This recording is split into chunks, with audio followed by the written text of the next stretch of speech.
Oh, we're live? We're live, Juan. All right.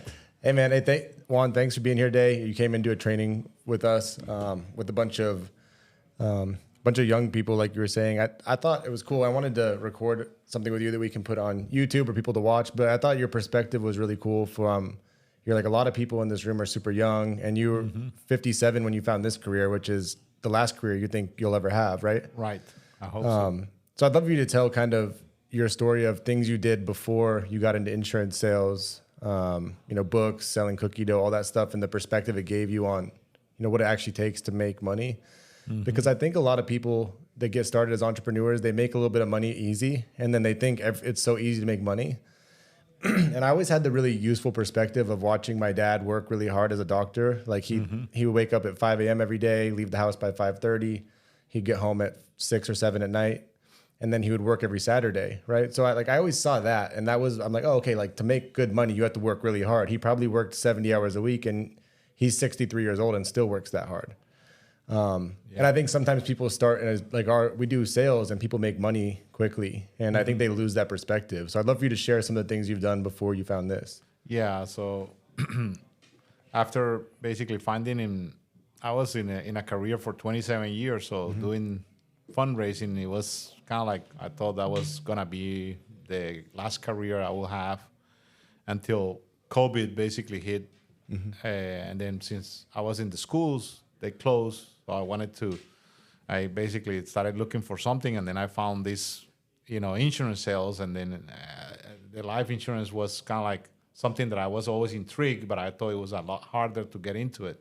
Yeah. And then when I found out that all I have to do is just study, take an exam, and pass, then I was like, well, that's pretty easy. And then I found basically Family First Life, how big of a compensation that they had leads, that they had all these things, and I got into it. And when you did fundraising sales, what were you guys fundraising for? Like, how did that work, and how did you even get into that job in the first place? Yeah, so it was Dan Hatcher. We used to sell books door to door, during college, and then so my sales manager, when he found out that my visa basically expired in the schools, and then so I was like, how can he bring me back, because I had a big team. I was one of the top producers too, and then so he's like, hey, how can he found another guy, his name Dan Hatcher. Dan Hatcher basically had sold books prior to me. He's older, and he sponsored me as an H1 visa, and that's how I started basically selling fundraising. In the beginning, it was just wrapping paper, chocolates, and then later on we found cookie dough, and cookie dough was like the big hit. Is that the best fundraiser? Best fundraiser ever. It was like we started making a ton of money with it. How do you make money in fundraising? Like, how do you get paid commissions? Yeah, so people will hire us, like PTOs, PTAs, school districts, teachers. They will hire us basically to do a fundraiser, and then so we'll give a catalog to each kid, and the kids will sell. And in the beginning, the cookie dough was just like a 6-flavor cookie dough, and then there was like they go out on sale for $10, and they'll make like $4 a sale, and it was a huge fundraiser, because people were kind of like glad to see something that they could use. It was like they were tired of the chocolates and the no one paper. who uses wrapping paper, right? People were using it, but it was a lot more expensive than the stores, and then we were competing with Pillsbury cookies and things like that, and we were at the same price, and it was better cookie dough, so it was like no brainer. People started buying like crazy. How much do you make if you sell is it a tub of cookie dough or? Tub of cookie dough. So we as a company, we were probably profiting like $1 per bucket. So Got it. We would And you have to own the sell company. Millions. Yeah. Got it. So make any money, you're selling hundreds of buckets a day to try to sell make any money. A lot from each school, and then so out of that we had to pay prices, we had to pay the rep.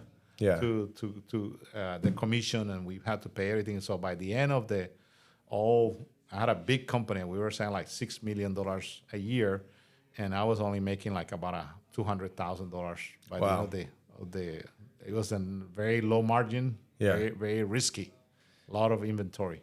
Did you ever eat a lot of the cookie dough? Yes. I Did that gained cut quite a into bit of weight. It'd be right when you're talking about that. I want to eat some cookie dough right know. now. So you own that. You own that company, the cookie dough company. How did you know to start that business? Just was it because you did wrapping paper and you're like, oh, cookie dough would be better, or? No, it was we were already doing wrapping paper and we were doing like chocolates, and then suddenly Dan Hatcher, he basically helped me go independent first, and then he found out about the cookie dough, and I found out about the social media. Ah, okay. I found out about the Wi-Fi. I mean, like internet? The internet. It was like we were like the first company in the internet, and I told him, I said, we need to go in the internet, and then so he got. What year was that? Massive, like 1987 or something like that. Oh wow, got it. So you were really early on the internet. Very early. Yeah, There was just the email and AOL. Got it. He was like nobody, and then so I was one of the first companies in fundraising on the internet, and so we went nationwide. So I started doing well, and then and Dan started doing well, and then he found out about cookie dough. And he ran one group with cookie dough, and he did amazing. And then so he told me, says, you know why?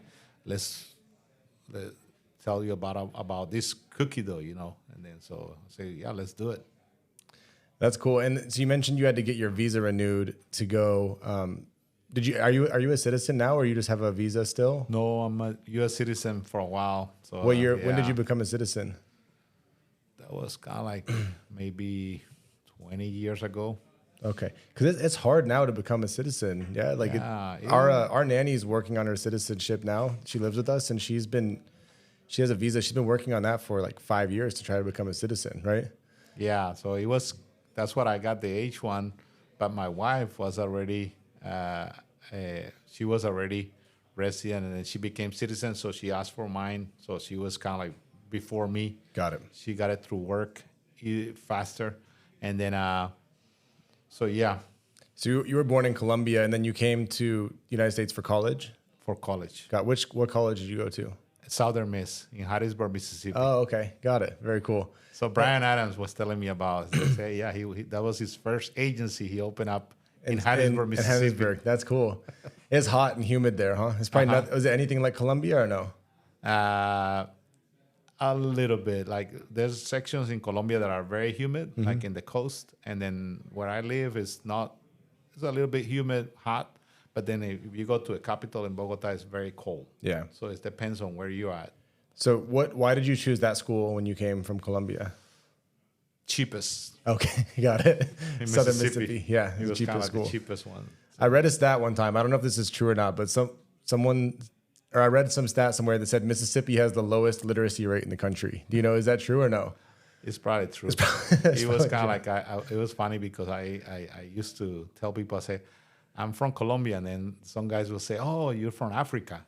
Oh, really? They had no idea where Colombia was. That was because you were in Mississippi, though. Right? I know. Yeah. So I was like, I guess everybody in the United States don't know where Colombia is. Yeah. Then when I moved to Texas, it was like, oh, yeah, Colombia, yeah. Yeah. So I remember we were talking about this when we were on a boat trip one time, and you said that when you came to America, your dad told you to be careful because people will rip you off here, right? And you've been through some things in business where people had done that. What was that story again? I forget the details, but yeah. So I had in the beginning, I basically sold my business to another company that was in fundraising, and it was kind of like it was Harvey basically hit our business real hard. We flooded, so I had to basically decided to sell the business. And when we decided to sell the business, a competitor of ours, which sold books also, we became kind of friends, but it was competitive friends. And I thought he was a nice guy, so we made a deal, and I didn't look at the papers, and we didn't have a lawyer look at the papers. And then when it came down to the business, it was like they didn't pay out. Yeah. And do you think that helped you learn, like, in business, who to trust and who not to trust? Or, like, what did you learn from that? Because I think things like that happen, and it helps you, like, not make that same mistake again. What was the biggest lesson you took from that situation? yeah, don't trust people by the looks. Yeah. Just like you don't judge people by the looks. Like some people are, and that's what I remember my dad told me. Say, a lot of the American people are gonna have blue eyes and they're very beautiful people, but then you cannot judge just by that. That doesn't mean they're gonna be great people. So what do you look for in people now to find out if they're actually good people or people you should trust? Like, what are some things that stand out for you to help you judge people's character? Yeah, like they actually do what they say that they're gonna do. That's one of the things that when Sean Mike say I'm gonna give you 25,000 on the stage, I never thought that he will give me 25,000. Yeah. I said I'm never gonna get that money, and then I got it like less than a month later, and I was like, this guy, I can trust. Yeah. So you just watch. You don't listen to what people say. You just watch and see if they follow through with their actions, and that's how you judge people's character. Right. Yeah, that's cool. When I really started liking you was when we went on this trip and we did when we went to Colorado and you were like, my chest hurts. This is a short version of it, but you're like, my chest hurts. We're at altitude. I'm like, Dan said, no, you're having a heart attack probably. So you had to go to the hospital, and then they put a stent in your heart, right? They had to rush you down to Denver. You're in the bed, and you're on your laptop checking your policies and making sure you're still getting all your business pushed through. And your wife says on the phone, she goes, "Are we still going to Greece? This is Greece, right?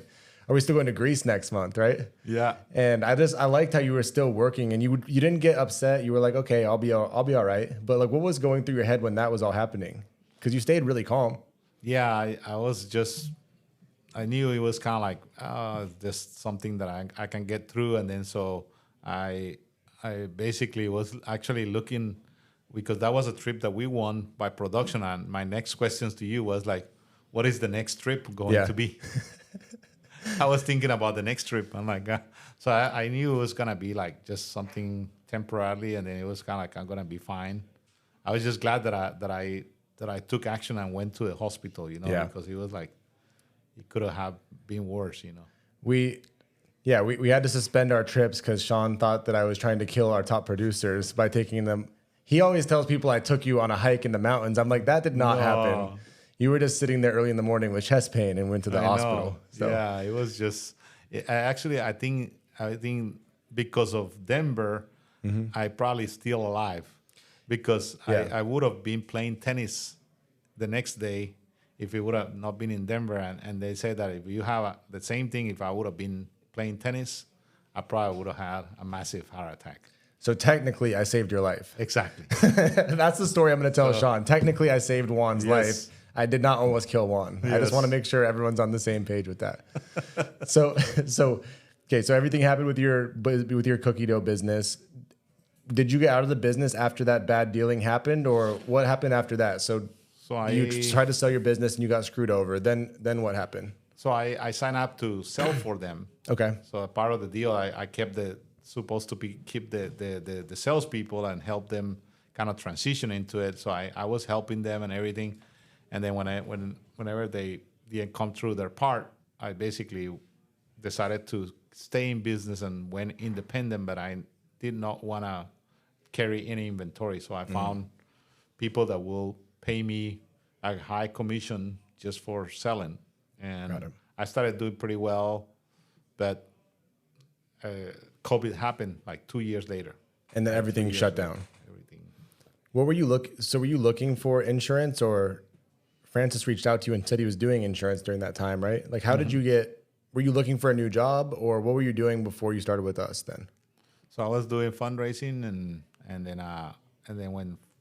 when I basically found life insurance was through a client that worked with another company, and that was kind of like where I got the license. I did a little bit of but there was a different type of setup, so I was not too much interested in their setup, and but I really liked the idea of the life insurance, and I wanted to do it, but I want to say, where can I find leads? So I started looking for leads online, and everything I couldn't find the right leads. And then I heard that there were companies that will provide good leads or sources of leads, and somebody told me, contact Francis, and then I contacted him. It's Family First Life. It was like, wow.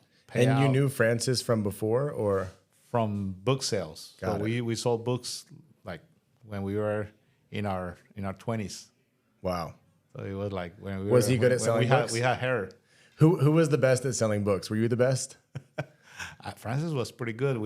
I think we were pretty much even. Was Dan good at selling books too, or no? Yeah, I think he was pretty good, but he would sold before me. And then Mo Jari was very good. He did books too. Yeah, he was. So very good. all of your main guys all sold books. Yeah. Which is why you're like, we should hire the book salespeople Exactly. They're that already are 20. prepared. Yeah. Yes. Because that's a very hard job, right? Yes. How does the commission work on book sales? You said you get $100 per book when you make a sale?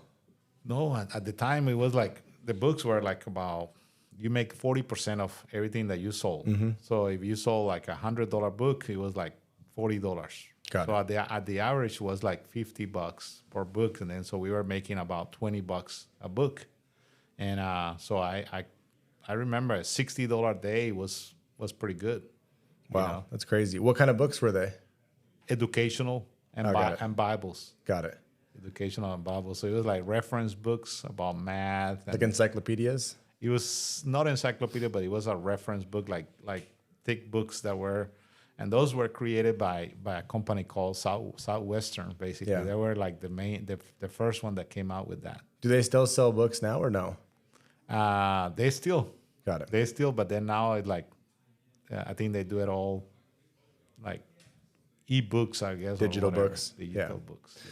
So, okay, so you found Francis and then you got started with us. And then you sold for a couple of years, just traditional like final expense and term insurance. And then you transitioned to selling IUL business, and you were like one of the first people to really go all in with that. Can you talk about that transition and why you decided to be like an IUL expert?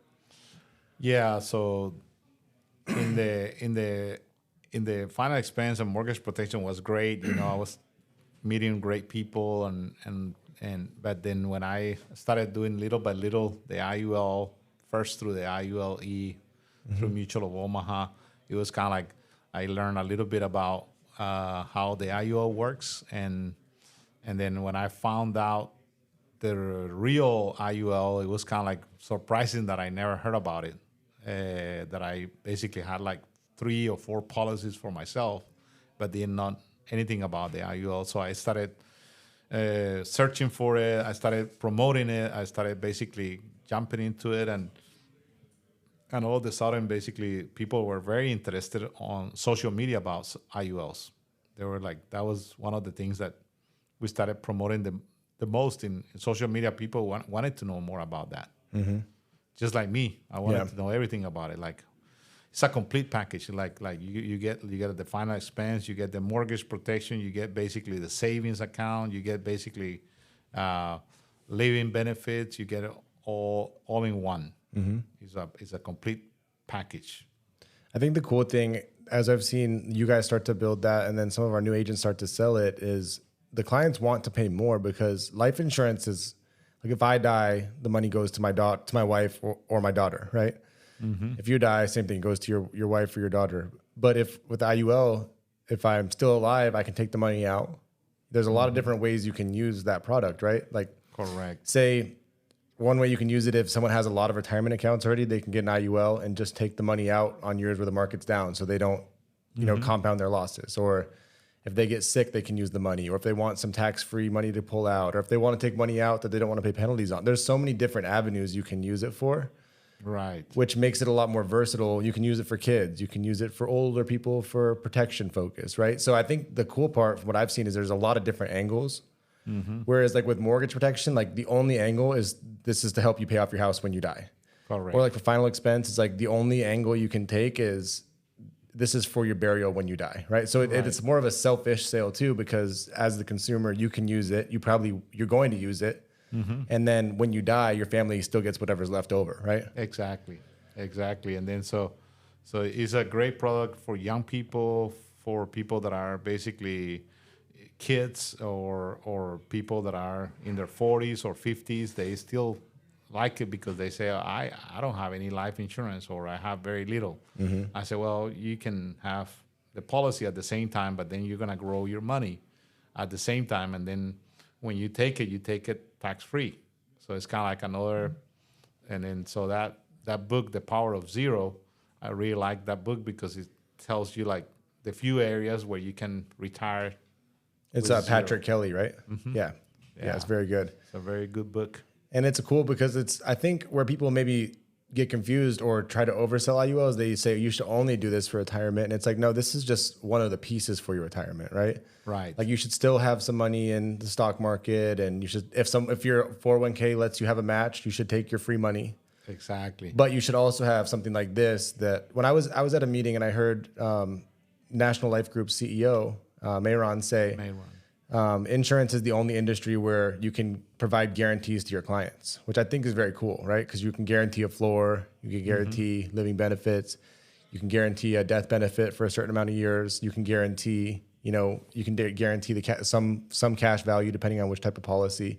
So you can provide a lot of guarantees to your clients that you cannot provide in equities or in the stock market, right? Or in your 401k or anything else like that. Exactly. Yeah. I know you guys are recruiting a lot of agents that are interested in selling this type of insurance, that have done other sales or have sold other types of insurance before. Why do you think that selling IULs is more appealing for agents? Yeah, it's an easy product to basically show to anyone, and they can see the benefits of what it is that they're getting.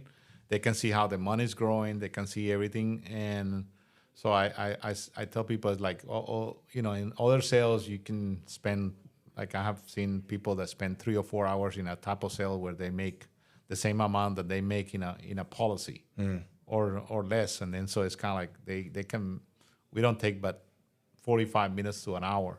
Right. In one transaction, and you can do it on the comfort of your home. Most people are having to visit people, or they're having to travel all over the world on sales, and so they could be making $250,000 in a year, but they are not spending time with their family. Here, we get to spend time with our family, but at the same time, we can have the potential to make a lot. Yeah, I tell everyone, I'm like, look, Juan sells a lot. You sold 1.1 million last year. The year before, 1.3, I think, right? But you also take vacations. You went on how many vacations last year? 5, 6? Yep, pretty much like 5 or 6 and you should do that, right? Because you're 60 years old and you want to enjoy your life with your wife. And I always joke with you, like, because the doctor said, "Hey, are you taking your cholesterol medicine and blood pressure?" You're like, "No, I don't take that stuff." It's like, okay, well, now we take it so you don't have heart attacks, so you can keep going on vacations, right? Right. But you get to enjoy your life because you found something that you can sell virtually, and you're able to sell a lot and then control your own schedule, which is probably what you were looking for the last 27 years, right? Exactly. I was looking, and I could do it if I wanted to move to South America. I could do it there. Yeah. It's kind of like it's that easy. Like will you move there? Do you think? I tell my wife, I say I don't want to move permanently, but I want to have a house there, and I kind of travel there and then stay there for like 2 months and then come back, and our daughter is here, so for sure, and we got a lot of things here, so it's kind of like I don't think United States will be like, it will be always our country, but then South America is very appealing. Yeah, you can live very well there with less money. If you get a house there, I'm definitely coming to visit you. I know, because I didn't get invited to Colombia last time. Which South American country is your favorite? Is it Colombia because that's where you're from, or what's your favorite place to be? Right now, South America, like in Colombia, is of course because it's my home country. But when I went to Argentina, I love the Argentinian. It looks like European country in South America. So it was kind of like very cool because people were speaking Spanish, but then they were all is kind of like an European. I was talking to people in English sometimes, thinking that they were from Europe. Yeah, they look European sometimes. I'm like, oh my god! But they all speak Spanish. Yeah. So it was cool. It was a great country, also. What's the biggest piece of advice you would give to young entrepreneurs who are starting out in sales or starting out working with us? Because you've seen a lot. And that's why I always like talking to you. You have a really good perspective, and you're a very positive, happy person. So I always enjoy being around you because it gives me good perspective on where I'd like to be in my life. You have a good relationship with your wife, with your daughter. And I love being in business with you. And you're just a very good person. So I really value your opinion. What is something you would say to a 22-year-old person starting out in insurance? I would say you have an amazing opportunity here, like the opportunity that I wish I would have had when I was in my 40s, not even in my 20s. I mean, if I would have, I would dream to be, because my 20s I was not mature like most of you guys. I was still not thinking about my future. So, but in my 30s and my 40s, I was thinking about my future. I wish I would have found it then, and I would have had like such much more better life right now. You would own Colombia right now. Yeah. Yeah. Awesome. And Wade, thank you so much for coming in. I appreciate everything you do for our team, and I always love getting to talk to you. You always make my day. So I appreciate you, Juan. Thank you.